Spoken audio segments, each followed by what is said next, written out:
రెడ్డి బాంబులంటేనే రెడ్డి గారు పేకలు వేయడారుగా మేకలు కొయ్యడానికి కాదండి ఆ.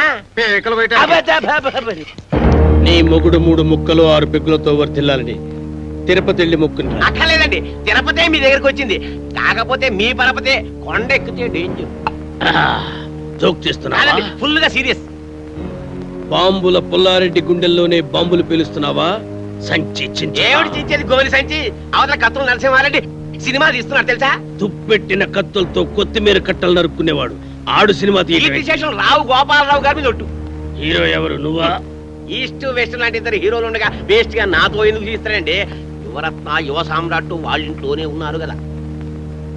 ఉండరు. రేపి పాటి వాళ్ళని బాంబులతో లేపేస్తా. వాళ్ళని లేపితే వాళ్ళ ఫ్యాన్స్ లో వచ్చి నిన్ను లేపుతారు. అయితే నన్నేం చేయమంటా? అలా రండి దానికి తిరుపతి లడ్డు లాంటి ఐడియా ఇస్తాడు. వద్దు, నాటు బాంబు లాంటి ఐడియా చెప్పు. నట్టింట్లో నార్త్ ని సౌత్ ని పెట్టుకుని ఇంకా ఆలోచిస్తారేమిటండి? నాకు అర్థం కాదు. నీకు ఎప్పుడు అర్థమైంది వచ్చింది కాబట్టి ఎంతక్కర్లేదు సంచి చెబుతున్నా. ఇదిగో మెగాస్టారు విక్టరీ మీ ఇంట్లోనే ఉన్నారా? వాళ్ళిద్దరిని కలిపి మీరే ఓ సినిమా తీసి పారేయండి. ఆంధ్రదేశం అంతా మీ పేరు మారుమోగిపోతుంది. ముందు కనక వర్షం, తర్వాత పూల వర్షం. తేడా వచ్చిందో అప్పుడు ఎంతండి సంచి? పోనా? ఏంటి ఆ పుల్లిగాడు సినిమా తీస్తున్నాడా? అవునండి. మెగాస్టార్ చిరంజీవిని విక్టరీ వెంకటేష్ ని పెట్టి ఈస్ట్ మన కాలంలో కాస్ట్లీగా 14 ఏళ్ల సినిమా తీస్తున్నాడండి. ఏడి సైడ్ ఎదవా 7 రీళ్ళ సినిమా తీసేటాలకి ఏడుపు వస్తుందాడికి. నేనైతేనా 70 రీళ్ళ సినిమా తీస్తా. సరే పాపం జనం చూడద్దు. నేను ఆ మాట అన్నానండి. దానికి ఆడేమన్నాడు? ఆరిగిపోయిన కత్తిన ఆకురాయి మీద రాసేవాడు ఆడి సినిమా ఏం చెప్తాడు? అంత మాట అన్నాడా? మా అన్న గురించి చెడ్డగా మాట్లాడితే చెమటలు వచ్చేస్తా. ఇంకా చాలా నీచంగా అన్నాడండి. నేను అనకూడనివి మీరు వినకూడనివి అవి మాటలు కావండి, బూతు బాంబులు. ఏయ్ తమ్ముడు, నువ్వు వెళ్ళి వాడి నాలుక ముక్కలు ముక్కలుగా నరికెయ్యి, ఓడి పీక పిసికెయ్యి. తమరిప్పుడు చేయాల్సింది పీక పిసకడం కాదండి, ఫిల్మ్ తీయడం. బంగారం లాంటి బాలకృష్ణ, నెక్లెస్ లాంటి నాగార్జున మన దగ్గర ఉన్నారు. ఆడిద్దరిని కలిపి సినిమా తీసేశారనుకోండి, పేపర్లో మీ పేరు గుద్దేస్తారు, టీవీలో మీ బొమ్మని పొడి చేస్తావు. సరే, బొమ్మగొనుటోళ్ళు ఎవరు? భలేవారండి. బాలకృష్ణ పేరు చెప్తే బయ్యర్లు మీ ఇంటి ముందు బంతి కడతారు. నాగార్జున పేరు చెప్తే 4 షోలు ఫుల్లే. ఇక అమెరికాలో ఇప్పుడు అన్నమయ్య సినిమా ఆడతాం తెలుసా? అక్కడ వాళ్ళు అన్నం నీళ్లు మానేసి అదే చూస్తున్నారట. బాలకృష్ణ పేరు చెప్తే బాలీవుడ్ బయ్యో అంటోంది. అన్నా, బాలకృష్ణ అంటే నాకు చాలా ఇష్టం. నాకు పిల్లాడు పుడితే సమసింహారెడ్డి అని పేరు పెడతా. ఆ బాంబులు పులిగాడి కంటే మనమే ముందు సినిమా తీద్దామన్నా. రేయ్, సినిమా తీయటం అంటే మనుషులను చంపినంత తేలిక కాదు. దానికి బోల్డంత వ్యాపారం తెలుసుండాలి. వ్యాపారం కూడా మీకెందుకండి? దానికి నేను చూసుకుంటా. అంతేనంటావా? అయితే నా కత్తికి పదును పెడతా, సినిమాకి ముహూర్తం పెడతా. మా పేరు అడ్డు పెట్టుకుని ఈ ఊరు జనాన్ని మోసం చేస్తావా? మనుషులు పిక్కు తినే రాబంధువురా. శవాల మీద కప్పిన తెల్లగుడ్డని కాజేసి తెల్లానికి చీర కట్టుకోమని ఇచ్చే నీచుడు రాను. రేయ్, మేము ఒరిజినల్ హీరోలమని మాతో సినిమా తీస్తానని నమ్మించి డబ్బులు కాజేయాలని చూస్తావు కదూ. రేయ్, నీకు సిగ్గు లేదు? నాకు ప్రాణమే లేదు, సిగ్గెలా ఉంటుంది? నేను అస్థిమూల పంజరాన్ని కాదు ఆస్తిమూల పంజరాన్ని. ఈ పంజరంలో చిక్కుకున్న బంగారు పిచ్చుకలు పుల్లారెడ్డి, నరసింహారెడ్డి. సినిమా పేరుతో వాళ్ళని దోచేసి ఏ హాలీవుడ్ కో బాలీవుడ్ కో పారిపోతా. రేయ్, నువ్వు దోచుకుంటూ ఉంటే చూస్తూ ఊరుకోవడానికి చేతులకి గాజులు తొడుక్కోలేదురా. గాజులు కాకపోతే బేడీలు తొడుక్కోండి. ఇదిగో, మీరు నిజం హీరోలు కాదు, డూప్ హీరోలన్న సంగతి డాక్టర్ అమ్మ ముందు, ఈ ఊరి లీడర్ల ముందు కక్కేస్తా. ఓకే, మీరు తీసే సినిమాలో నటించడానికి మేము ఒప్పుకుంటున్నాం, కానీ షూటింగ్ మాత్రం ఈ ఊర్లోనే జరగాలి. ఈ ఊళ్ళోనా? మట్టి రోడ్లు, బురద గుంటలు, తాటి చెట్లు, తుమ్మ చెట్లు తప్ప ఈ ఊళ్ళో ఒక్క సీనింగు లేదు, ఒక్క సెట్టింగు లేదు. ఈ ఊళ్ళో షూటింగ్ ఎట్టా చేస్తారయ్యా? మట్టి లాంటి ఈ ఊళ్ళోనే మాణిక్యం లాంటి సినిమా తీయచ్చండి. సినిమా బిజినెస్ బాగా జరగాలంటే ఫారెన్ లో షూటింగ్ చేయాలంటాడేంటి తిరుపతి? తిరుపతి లాంటి వాళ్ళ మాటలు నమ్మి అవసరం ఉన్నా లేకపోయినా ఫారెన్ లో షూటింగులు చేస్తూ అనవసరంగా బడ్జెట్ పెంచేబట్టే సినిమా ఫీల్డ్ స్లంప్ లో పడిపోయింది. అదే ఖర్చుతో ఎవరిని డెవలప్ చేద్దాం, రోడ్లు వేయించి స్కూళ్ళు పార్కులు కట్టించి గ్రామాన్ని అందంగా తీర్చిదిద్దుతాం. ఇక్కడే షూటింగ్ పెట్టుకుందాం. శ్రమదానాలతో షూటింగ్ స్పాట్లు, అందమైన లొకేషన్లు సృష్టించుకుందాం.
ఒకటిగా కలిసిన మీ ఇద్దరి చేతులు చూసి ఎన్ని వందల కళ్ళు ఆనంద బాష్పాలు రాల్చాయో చూసారా? సేవాభావంతో శ్రమదానంలో కలిసిన మీ చేతులు కలకాలం ఇలాగే నిలిచి ఉండాలి. మీ ఇద్దరు కలిసి మాతో వేరువేరుగా సినిమాలు తీయాలనే ప్రయత్నాన్ని ఆపండి. మా నలుగురిని కలిపి ఒకే సినిమా ప్లాన్ చేయండి. అలా అయితేనే మేము యాక్ట్ చేస్తాం.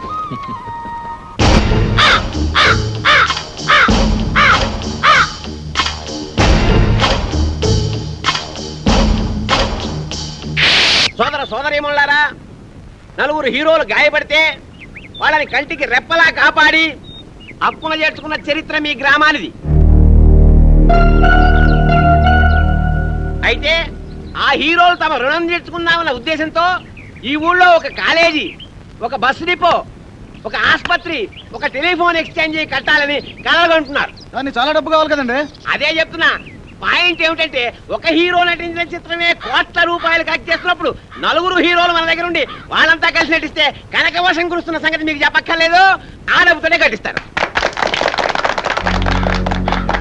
ఇక ఈ ఒట్టి చప్పట్లవి కాదయ్యా, సినిమా తీయాలంటే బోళ్ళంత పెట్టుబడి కావాలి. మరి బాంబుల పుల్లారెడ్డి 25 లక్షలు. అదే మరే. కత్తుల నరసింహారెడ్డి 25 లక్షలు. అబ్బో బ్రహ్మాండం. ఇంకేముంది 50 లక్షలు. అంటే సగం సినిమా అయిపోయింది. ఇక మిగతా 50 లక్షలు మేము ప్రజల దగ్గర వసూలు చేయడానికి నిర్ణయించుకున్నాం. ఇప్పుడు ఏమిటంటే ఒక్కొక్కరు 100 రూపాయలు చొప్పులు ఇస్తే వాళ్ళకి 1000 రూపాయల వాటా వస్తుంది. కాబట్టి 100 రూపాయి దేవ్ కరోడ్పతి బను. కౌన్ మనేగా కరోడ్పతి. రా బాబు, ఒకటైతేనైనా ఓ తండ్రి 100 రూపాయలు, ఓ బాబు 100 రూపాయలు, ఓ పిల్లాడు 100 రూపాయలు, ఓ పెద్దనాన్న 100 రూపాయలు.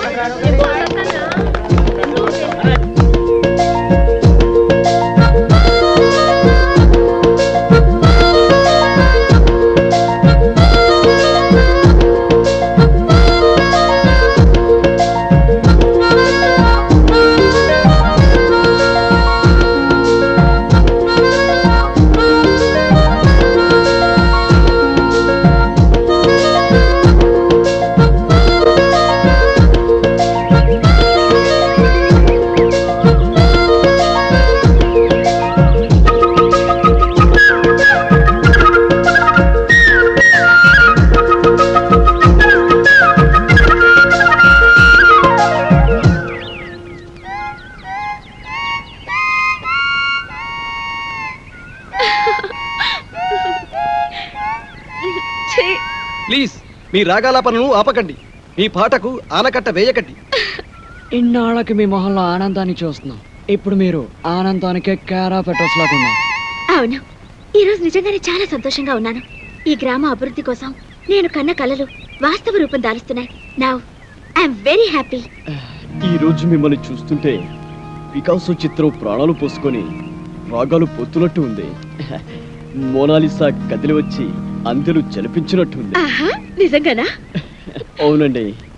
అజంతా శిల్పాల మీదొట్టు, ఎల్లోరా అందాల మీదొట్టు, రవివర్మ చిత్రాల మీదొట్టు.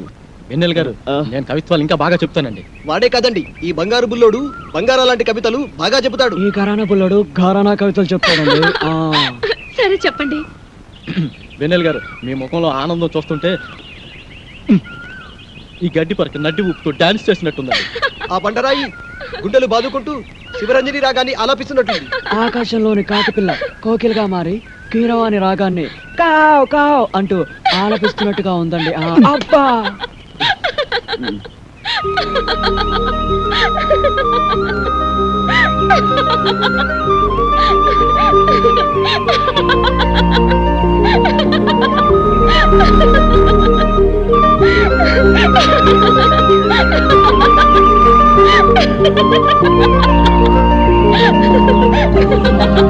Ha ha ha ha!